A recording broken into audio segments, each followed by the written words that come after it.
Hey, it's Chantal here. Before we jump into this incredibly interesting conversation I had with Jack Scott, I just want to provide a content warning. For some viewers, this conversation may be triggering as we cover some of the grittier aspects of criminal legal practice.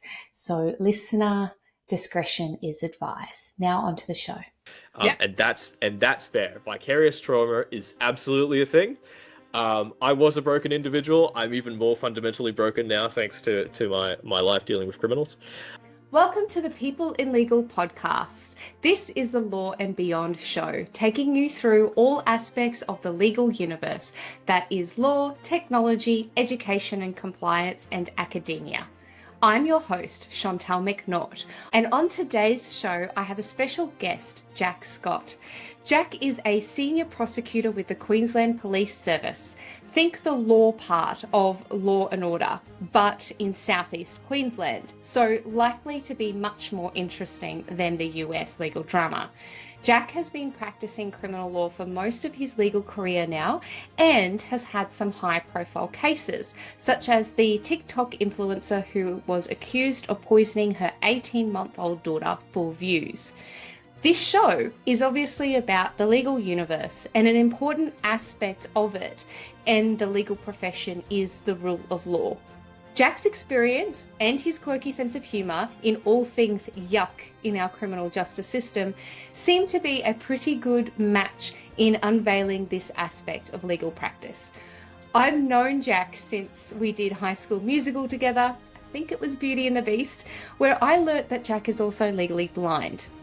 He has the type of blindness which means he can still see a bit, but think of it like trying to look through a grubby window where you can see that there's objects there, but that's about it. Jack's blindness adds another interesting element to legal careers, which we will explore in this episode. And I'm grateful that he's clearly silly enough to agree to come onto the show and answer some questions about his life and the law. Welcome to the show, Jack. Thank you for having me, Chantal. This is fantastic. So, because it's great to be able to have a conversation with somebody who is so close to the edge, right, of what criminal justice and the rule of law is. Now, you describe yourself as an advocate. To a lot of people, we could probably argue that you are. But for the audience, can you describe like what's involved in your day-to-day as a senior prosecutor? Sure. So I work for the Queensland Police Service as what is colloquially referred to as a police prosecutor. So I'm not a Crown prosecutor. Don't let the 7 News website tell you otherwise. There's an article floating around where they say I'm Crown. I'm not Crown. Oh, not a fake Crown. news. Fake news. I'm much less dignified. So what I do is I appear on behalf of the Queensland Police Service in court in relation to really just about anything that interfaces with the criminal justice system. So whereas upstairs in the District and Supreme Court, an indictment would be prepared and presented, downstairs all charges start out as effectively a complaint or a summons that's issued by police officer A to bad guy B. And I come in and I basically appear on behalf of that officer or the QPS in relation to it. It covers quite a wide range. So everything in Queensland, I don't know about other jurisdictions, but everything in Queensland goes through the magistrate's court. And we are almost exclusively in the magistrate's court. So we see just about everything at some point in time in the proceedings. Some of them go to a full trial, call witnesses, make submissions. Other times it's bail, other times it's sentencing. Domestic and family violence protection orders is another major area we work within. So as a police prosecutor, sure, you're not a Crown prosecutor. You're not prosecuting, some mob boss or a axe murderer. But what you're doing is just about everything else. So it's a great experience for people who are new to the legal profession, or those who have a bit of a bent towards advocacy. But basically, I'm a prosecutor, and I probably wouldn't give that up anytime soon because it's just a great experience, and I'm in court almost 5 days a week. And at least your client is the state, right? You don't have to And it only makes it only makes the occasional error. That's It's it, a great client. model litigant and all of that. But Yeah. Jack, what does advocacy mean to you? So advocacy is a bit of a old-fashioned term in terms of the legal profession. I don't claim to be an expert in it. I probably should have studied this more before talking about it. But as I understand it, an advocate in a historical context is someone who had the authority to stand up and appear before a court and speak on a person's behalf, as distinct from someone who was like a solicitor who would settle documents, sign statements, prepare contracts.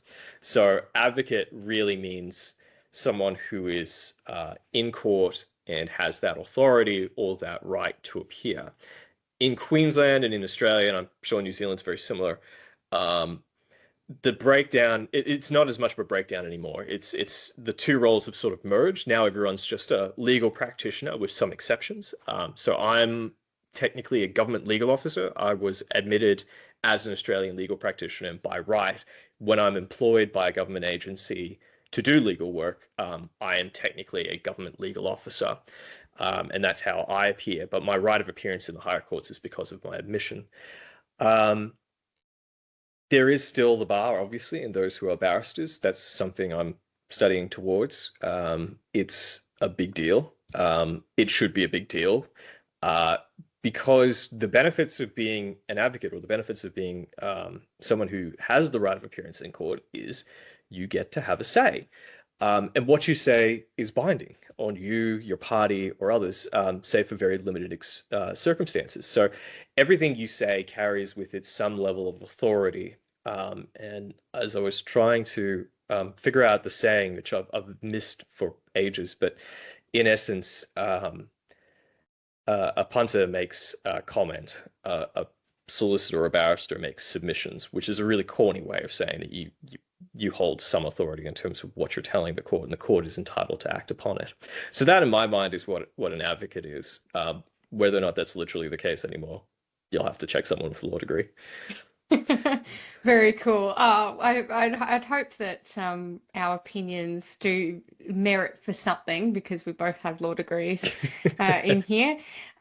So I'm just looking at the questions that we've prepared off air, and we're going to just take a little bit of a pivot away from, specifically what you currently do to more of how you have come to really being so passionate about criminal law prosecution and what happened in your life and your career to lead you down the path, because I think that's the bit that I find really interesting and very valuable. So if you feel free to share your story. Sure. It does have a couple of interesting twists, but it ends in a positive place.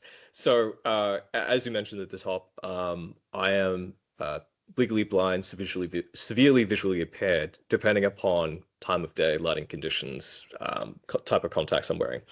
But one of the consequences of that was that when I finished high school, I achieved a relatively high OP, OP2. And me being young, brash, and thinking I knew better, decided, well, I couldn't become an engineer.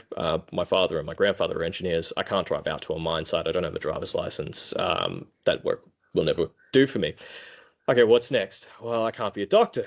I don't think anyone would trust the guy with terrible eyesight and a shaky hand cutting him open. So I went down the list of professions until I hit law. And I thought, well, that's a dignified profession. That's something that I would want to get into.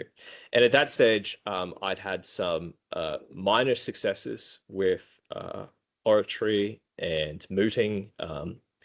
But ultimately, I went into law thinking that I would be, in essence, an advocate. Fast forward, I think it was 3 years I studied at Bond Uni, represent. I really should show up to one of their alumni things.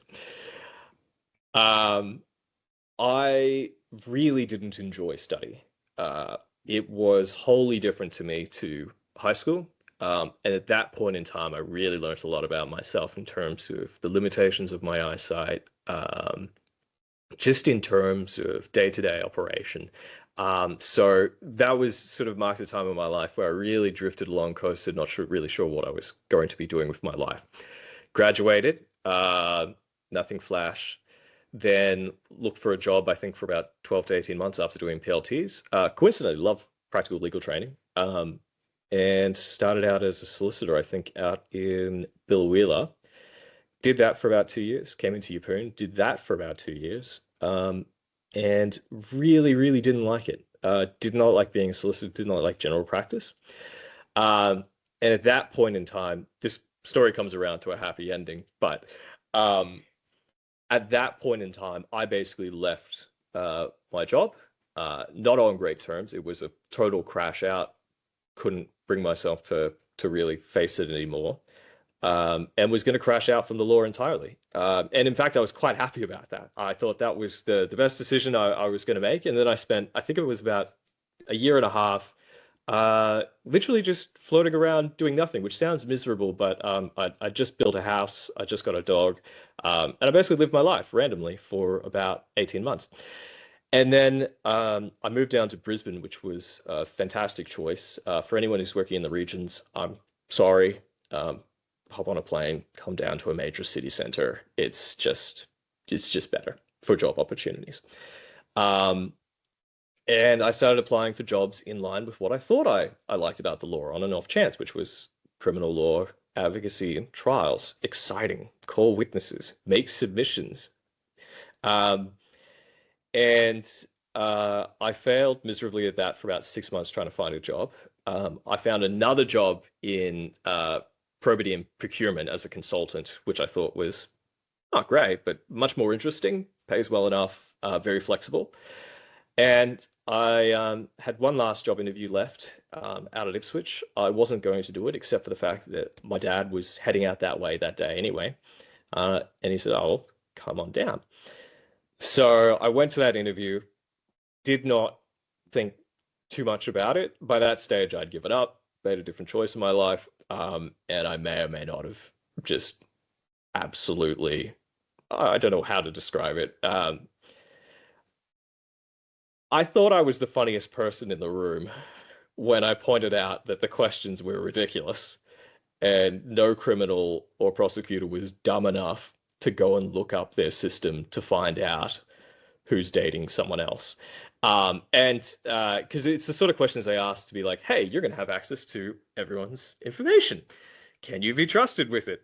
And I thought it was absolutely hilarious, all of the examples. And I just basically blew it out of my ass for about 20 minutes and then spent 5 minutes formally answering the questions and then ended up just shooting the breeze with an inspector and a senior sergeant of police for another 10 minutes. And then I left, couldn't tell what they thought of me. And about 6 months later, I got a call saying, "Oh, hey, you remember that job interview you did?" I said, yeah, I did. And they're like, "Oh, well, you hands down were the best person we had. Do you want to come and work for us? We'd like to we'd like to bring you on board immediately." And I was like, "Where the hell did this come from?" So, uh, about a month later, I started, and this was in 2018, and I've been there ever since. But for me, the criminal law was really just a consequence of, deep down, that's the reason why I studied law, was to be an advocate. I was the idiot that thought he knew better. I was thinking that I had to make money, well, I can't drive a car, but I thought I had to take a very particular route through it and that the opportunities would arise as I went through. It never occurred to me that really I should have basically thumbed my nose at general practice and I should have just gone straight for what I enjoyed. It's kind of sad. I'm happy that I got here now, but it's kind of sad in the sense that it took me 5 to 6 years to get to that realization of, oh, hang on, there is this one thing you really, really, really enjoy and brings you meaning. So yeah, mine was a terrible journey towards something I was passionate about. But I think that it's those sorts of hardships though of that self-discovery that actually makes it way more meaningful when you do come to your passion.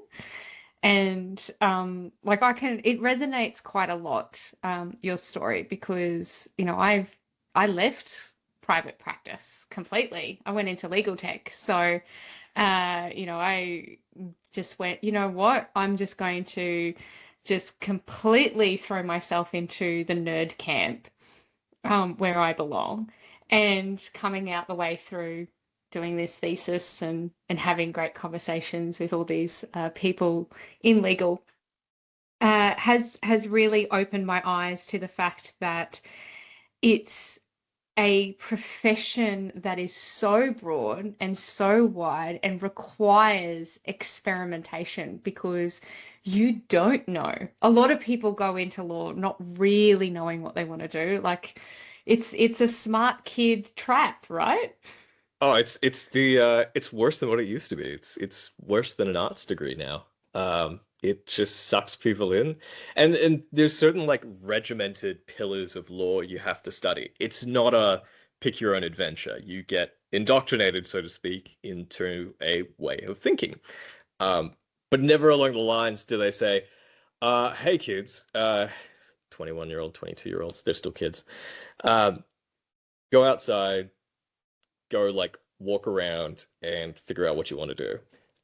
They'll send you once to court. They'll send you, maybe if you're lucky, you'll get some work experience. But they're terrible career advisors, universities, which is funny. Interesting. I will consider some tough questions when I get some academic guests on further in the show. So. Oh, trust me, I wish I could be an academic. That's so cool. I love thinking about things. Um, Well, there you Unfortunately, go. un, Any un, academics looking to do a swap? if you want to do a swapsies, come on down, see how your critical thinking goes. Sitting next to a maniac who's just defecated into a bin somewhere and threatened to kill someone else. And you're Uh, not talking about yourself on a Tuesday. no, nor am I talking about the solicitors to my left. Uh, So. that's horrible. Cut that out. No. Since you've requested that we've cut that out in editing, it's definitely going to be staying in. It will. Uh, so, going to go back further to something like 18 years. I can't believe you dated this when you said, here in the brief, Rockhampton Grammar School Oratory Competition 2007. So, I know, right? I peaked early. the yeah, look, you know, it's great fond memories. But your speech that won that oratory competition where you peaked was Blood Sports of the 21st Century. Tell what was that about? Go on. Can you give us like a mini rendition? Because I remember it to be something that really influenced because I brought it up. You know, in the preparation documents, I brought it up to you. And to me, it was something that influenced the whole work experience aspect, but also how to do a very entertaining, I think it was like an 8-minute speach. Yeah, from memory. So it's a bit of fun. So that was one of those sort of blink and you'll miss it moments in my life where it was just a confluence of everything going on at the time, and suddenly it got condensed into just this really stupid 8-minute diatribe on just how excruciatingly boring solicitor types are. Because I'd just done work experience myself. It was really sort of surprising, positive, and sort of a rush of emotions being reminded of that speech, because I had forgotten about the title of it. And I can still remember, I can't remember the exact words, but I can still remember sort of some of the big ticket items. And all I remember distinctly is, and someone commented about this the other day, is that filled up toner cartridges out of your big Xerox printers contain extraordinarily dangerous particulates.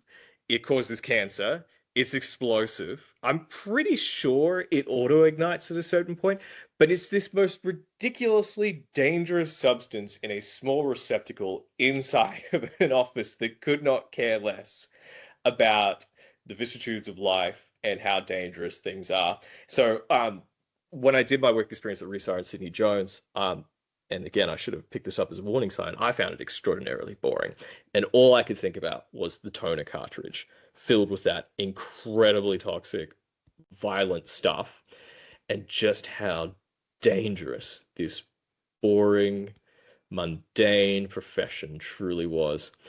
And from there, it sort of spiraled into this stream of consciousness about, you know, solicitors and professionals of the modern day craving for the blood sports of yesteryear, where if you had a good idea and someone else had a better idea, you could beat the shit out of them, and then your idea won. So I imagine, and apologies for swearing in advance, the whole In point advance? in advance. It's about to get worse.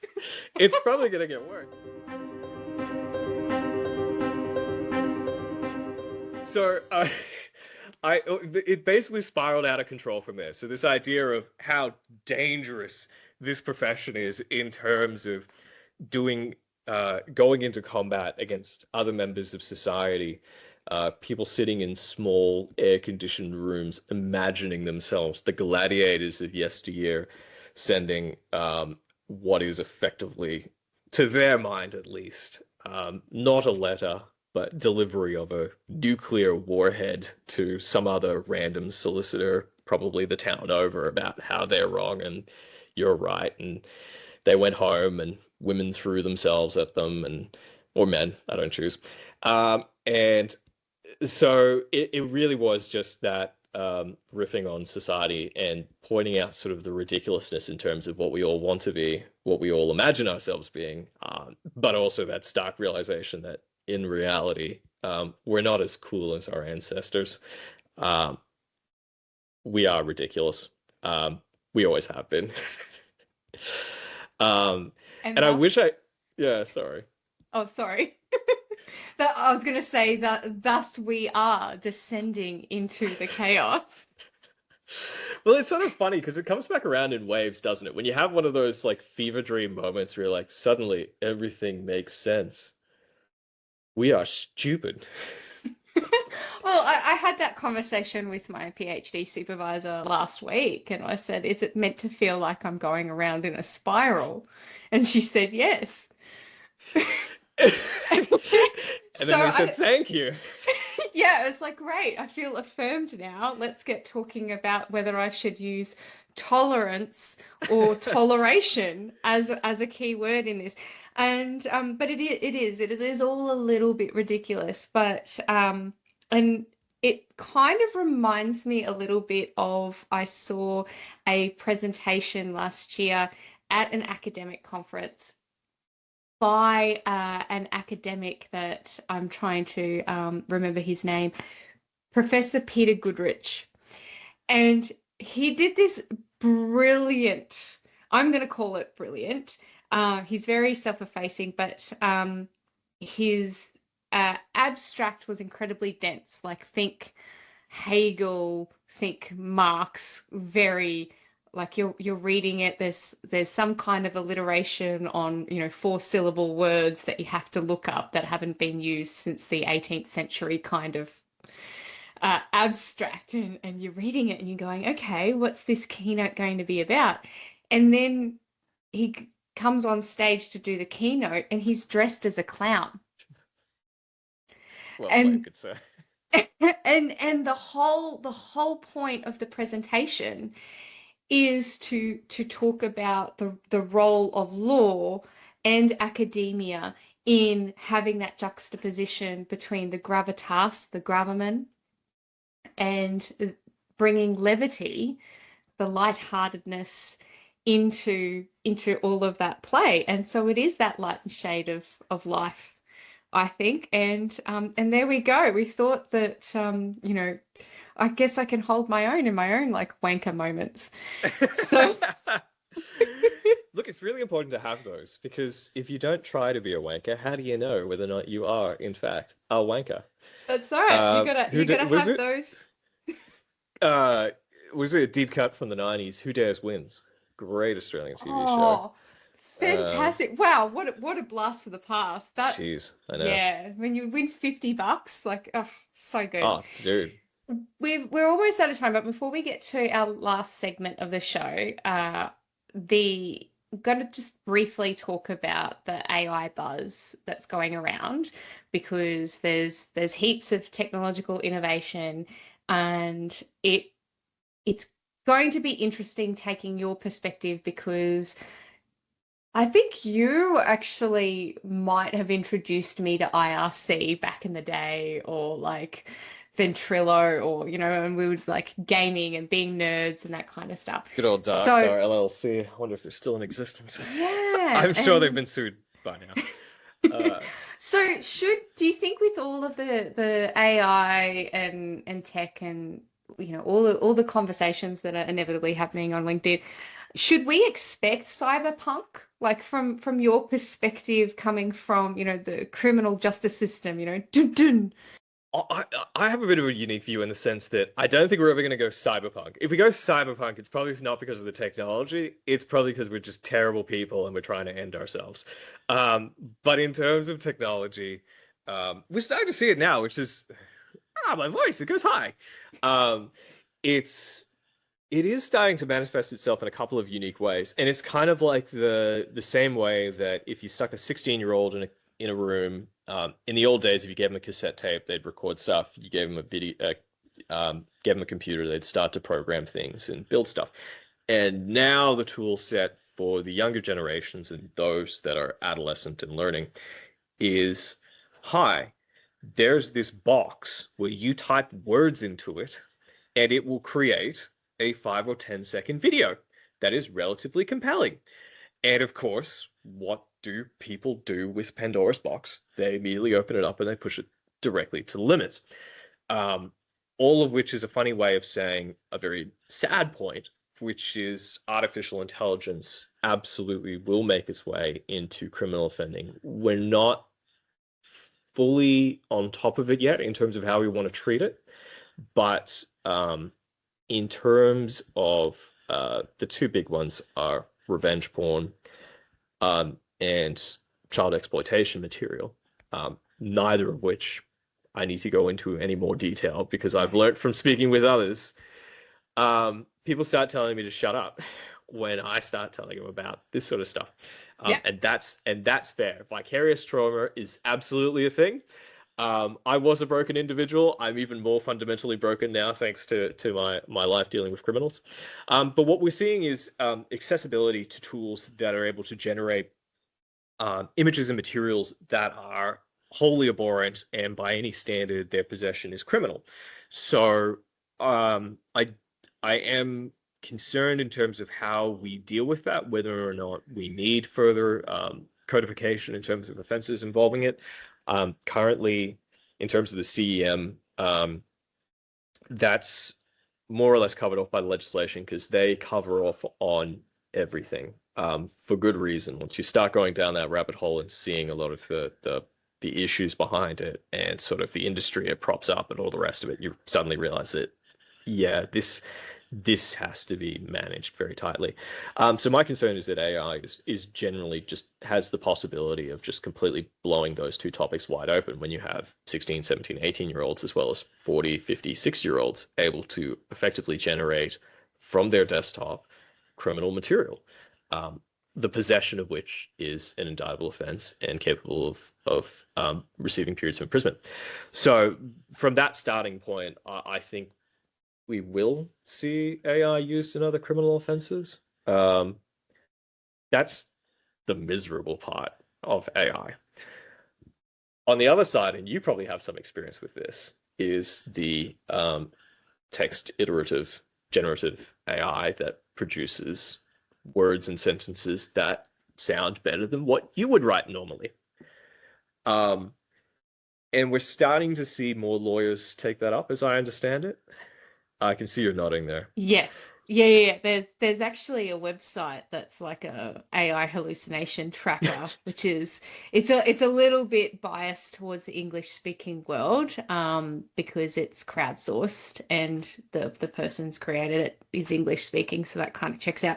How dare But he? yes, there's been I think almost 300 cases now of people and or lawyers presenting to the courts cases that AI has made up, and so that is a really strong and good indicator about what sort of situation that we're in now.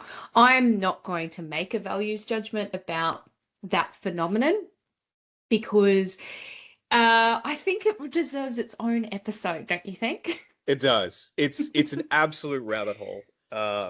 Yeah, my very limited dealing with it is, plenty of people have suggested to me that I should look into it, that I should use it to summarize cases or check submissions. I know other prosecutors who have used it for that purpose. And I know of at least one case in Queensland where the Supreme Court rather, I want to say progressively, basically caught someone out for using it and then said, look, you can use it, just check to make sure that it's generating cases that actually exist. Okay, thank you. So I'll leave it at that for the time being. Yes, and it is a really good advice to adhere to is with anything. You know, you are a lawyer. If you are a lawyer, be competent and do your work and don't expect the machine to do it for you. Is pretty good advice. God, I wish I could let the machine do it, but unfortunately, the machine is just not that charismatic. Unfortunately, we are the machine. So we could talk about this forever, but I'm mindful that I like to keep these sorts of episodes nice and sweet and short. So what we do as part of the show is, I say we, like me and all my personalities, what I do in the show is we've got these talking cards. They're from Kiki K, not sponsored. It's just where I picked them up from. It's where I'm going after this podcast. and so I'm going to shuffle them. Hopefully you can hear that. For the listeners, you can see for the people, that. look, do a ruffle. I'm getting better at being a croupier. So this is completely random for poor Jack to answer this random conversation question, which is there a past trend, so for example, fashion, music, art, or anything, that you wish would come back? Oh, damn, that is a complete goldmine. Oh, crap. So is it yes, and you are just trying to work out what would you like to come back? There's a lot of things I'd like to come back. First and foremost, bring back CRT monitors. Cathode ray tubes are just a brilliant piece of technology. Bring them back. I don't care if my TV weighs 60 kilos. Just about everything from the 90s. The sad fact is when you grow up, says the 35-year-old, to the 32-year-old. 32? 33. Yeah, 33. Oh, God, you're so old. The problem about growing up is that the days get shorter. The work just keeps coming. And you'll just be lying in bed awake, having a fever dream about the submissions you're going to draft, and then all of a sudden you think back to, being in a computer lab circa 2005, looking at a, old monitor, and you're thinking about Pokemon and other shit. You're like, we should just go back to those days. Let's just go back. We were terrible. Like the old message boards, Ventrilo is a great example. Just absolute jank that most toddlers these days would reject as being substandard was our foundation. So just about everything from the 90s I like to bring back. And I do realize Pokemon's still around. It's just not the same, man. And with that, I thank you so much for coming onto the show. I'm glad I managed to end it on Pokemon. Yes. That's only something I could do. That's the dream. That's the dream. Absolute millennial dream.